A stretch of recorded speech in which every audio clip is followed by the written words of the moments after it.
సుమన్ టీవీలో మీ personal and business promotions కోసం కింది నెంబర్కి కాంటాక్ట్ చేయండి. ప్రస్తుతం నక్షత్ర గారి తల్లి కూడా ఉన్నారు. వారి మదర్తో కూడా ఒకసారి మాట్లాడే ప్రయత్నం చేద్దాం. ఈ ఇష్యూ మీద అంటే వీళ్ళు నోటీస్కి వచ్చిందా, ఆ అల్లుడితో మాట్లాడే ప్రయత్నం గతంలో ఏమన్నా చేశారా, రాజీ లాంటి ప్రయత్నాలు ఏమన్నా జరిగాయా, అసలు ఆమెతో మాట్లాడదాం. నమస్తే అండి. నమస్తే అండి. మేడం, లవ్ మ్యారేజ్ చేసుకున్నారు కదా, ఈ విషయాన్ని మీకు ముందుగా మీ కూతురు ఏ విధంగా కన్విన్స్ చేశారండి? మంచి వ్యక్తి అనే చెప్పుంటారు, బట్ ఇప్పుడు చూస్తుంటే అలాంటి వ్యక్తి అలాంటి ఉమనైజర్తో ఇప్పుడు ఎంత ఇబ్బంది పడుతుందో మీరే ఫేస్ చేస్తున్నారు. వెంకటేశ్వర స్వామి మాలేసుకుని వచ్చేవాడు అండి. ఓకే, అంటే నా ఇంత కొద్ది మనుషుల్ని నేను అంటే వెంకటేశ్వర స్వామి టెంపుల్ లో చెప్పారు, నువ్వే నా భార్య అవుతావని పంతులు గారు చెప్పారు. అందువల్ల వెంకటేశ్వర స్వామి మాలేసుకొని నాకు మా అమ్మగారు మా నాన్నగారికి చిన్నప్పుడే విడిపోయారు, నేను మాటల దగ్గర ఉన్నాను, ఆవిడ నాకు చాలా టార్చర్ పెట్టారు. ఎలా అంటే ఒక సింపతి మా నుంచి బాగా ఫస్ట్ ఇచ్చేస్తున్నాడండి. సింపతి బాగా ఇచ్చేసుకొని అంటే నక్షత్రతో పాటు మాకు కూడా మా ఫ్యామిలీకి కూడా అమ్మాయి ఇలాంటి అబ్బాయి ఇంత మంచివాడు, మా అమ్మ అంత కష్టాలు పడ్డదండి, అలా కష్టం నా భార్యకి పడినవను నేను అని అంతండి. మా నాన్న చేసిన పంచాయతీ మా అత్తల దగ్గర బతికాను నేను అని అంత, నాకేంటి ఉండదు, ఒక పచ్చడి అన్నం మీరు పెట్టిన చాలు అన్నట్టు ఒక ఫోన్లే అన్నట్టు అన్ని మాటలు విన్న తర్వాత అప్పుడు తెలిసిందండి నక్షత్ర ఇష్టపడుతుంది అనేది. అప్పుడు వాళ్ళ నాన్నగారు అస్సలు నచ్చలేదండి. వాళ్ళ నాన్నగారు చాలా కొట్టేశారండి నక్షత్రకి. అయితే నువ్వు వద్దు కాక వద్దు ఇలాంటి పనులు చేయొద్దని చాలా గొడవ పెట్టారు వాళ్ళ నాన్నగారికి. వాళ్ళ నాన్నగారికి ఇప్పటికీ నచ్చదు, కానీ మరి అంతే ఇంకా ఇష్టం అయితే వచ్చి అన్నవరంలో చేద్దామని ఒక 6 బస్సులు వేసి వాళ్ళకి 3 మాకు 3 బస్సులు వేసి అందరినీ తీసుకెళ్లి అన్నవరంలో చాలా గ్రాండ్ గా చేసామండి మ్యారేజ్. మీరే మ్యారేజ్ చేశారండి? మీరే చేశారా? కట్న కానుకలు ఎంతవరకు ఇచ్చుంటారు సుమారుగా? వాళ్ళ సొంత మదర్ చెప్తున్నారు, మీరు ₹1,00,00,000 దగ్గర పెట్టుంటారమ్మా వాడికి, మాకు తెలుసు కదా.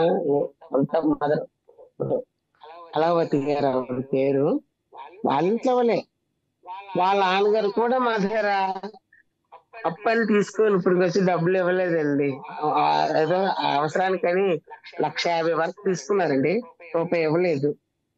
అంటే ఒక డబ్బు డబ్బు డబ్బు డబ్బు తినేశారు. వీళ్ళు నిజ స్వరూపం తెలిసిపోయింది. అంటే డబ్బు కోసమే మీ అమ్మాయిని ప్రేమించాడు అనుకోవచ్చా, పెళ్లి చేసుకున్నాడు అనుకోవచ్చా? అంతే అండి, 100% అండి. మా అమ్మాయినే కాదు, వాడు ఎవరినైనా చేస్తున్నాడు ఇష్టపడుతున్నాడు అంటే వాళ్ళ నుంచి బెనిఫిట్ ఉందా లేదని ముందు చూస్తాడండి. వీళ్ళు బాగా పెట్టుబడి పెట్టగలరు అంటే వాళ్ళు ఎలాగనే వాడు మాటలు చాలా ఇదిగా మేకవల్లి పులి అంటారు కదండి, ఆ టైపు ఎలాగైనా గ్రిప్ లోకి తీసుకుంటాడండి అవతల వాళ్ళని. మీరు ఎప్పుడైనా నచ్చ చెప్పే ప్రయత్నం చేశారా అతనికి? బ్యాక్గ్రౌండ్ ఉంది, ఆ అమ్మాయికి బాగా డబ్బులు ఉన్నాయి కానీ ఇప్పుడు గోదావరి సైడ్ రాజమండ్రి సైడ్ అమ్మాయి వంశీధర్ ప్రజ్ఞాట అమ్మాయి పేరు, ఆరాయణ కూడా పిలుస్తారు. ఆ అమ్మాయిని తీసుకొచ్చి ఏకంగా రూమ్ లో ఉంచి నా భార్య అని చెప్పి గృహప్రవేశం చేసుకున్నారట. ఆ ఇంట్లో దిగినప్పుడు పూజలు చేసుకొని అక్కడ ఉన్న అపార్ట్మెంట్ వాళ్ళందరికీ నా భార్య అని చెప్తున్నట్టు అక్కడ పగలంతా పడుకుంటారండి, రాత్రి 7 బయటకు వస్తారు. తల్లిదండ్రులు ఉన్నారో లేదో, తల్లిదండ్రులు అంటే ఒక ఆడపిల్లని ఎలా పెంచుతారండి? నా కూతురు ఎక్కడికి వెళ్తుంది, ఏం చేస్తుందని కనీసం రెస్పాన్స్ లేకుండా ఎలా వదిలిస్తారండి? ఈ అమ్మాయికి వచ్చేసిన ఆంబోతులా వదిలిస్తుంది.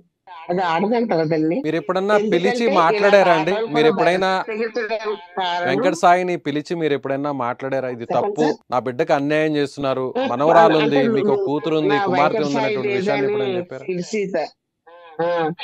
ఎవరితో మాట్లాడండి, నేను పోటీ గారిని మీరు నాకు చెప్పవలసిన పని ఏముంది, నేను ఎవరి మాట వెళ్ళను, నాకు ఎవరు దొరకలేదు, నేను పుట్టలేదు ఇంకా.